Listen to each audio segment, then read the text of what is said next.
Hi, my name is Nicole and I'm a current student at the University of Alberta.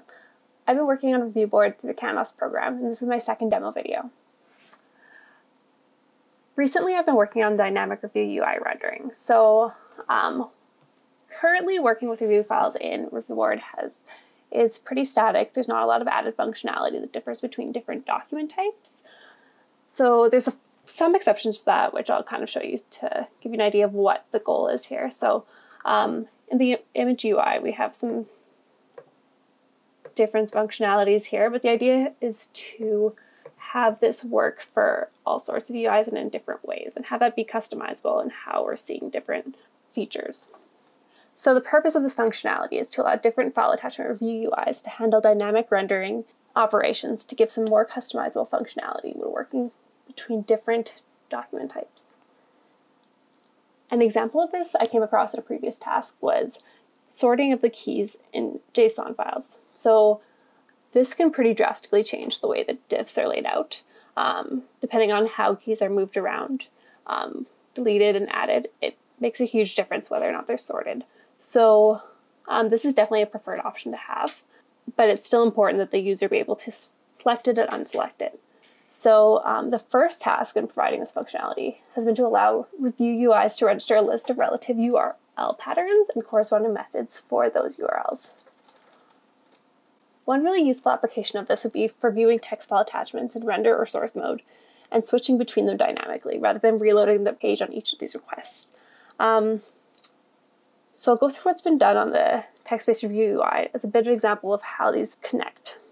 So the first step here has been to make sure that when the review UI is loaded, the corresponding review UI ID is registered to a dynamic URL anytime that custom URL patterns are displayed. So anytime that there's additional functionality for UI, we want to make sure that we're specifying which UI we're using. So for example, text-based. So that is specified down here. So we can see that that's a new functionality there. So we can also take a look at the review UI URL patterns here. So what it's doing here is it's taking the render type and passing it to a function in order to render the correct mode.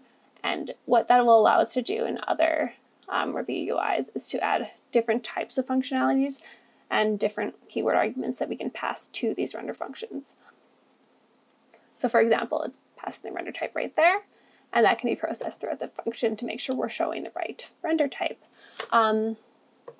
What happens next is in this function, there's some security checks. So to make sure that the user has access to both the review request and file attachments. Then it takes those URL parameters as options on what should be rendered to the user, and if they have those permissions. So the way things are set up, the URL has its own view rather than a catch-all for all text file attachments. So the way that this is designed gives us the ability to customize each UI to include format-specific functionalities without a lot of restrictions on what those can be for the specific file types. As you can see, this get render mode is connected to a specific view that is controlled by one specific URL. So just to give us an idea of how this is kind of working, this is currently linked up to something really similar to a standard text-based review UI. So the view isn't actually serving anything different than we'd already see, but that function is separate so that we are able to customize it. And that is one of our next steps. But just to kind of show you how this is being passed through, the render type here, I'll just reload this page, which is the render source right up here. And it passes in the source right there. And say we wanted the render view, it passes in there. So while we obviously want a little more functionality than that, that kind of brings you to our next step.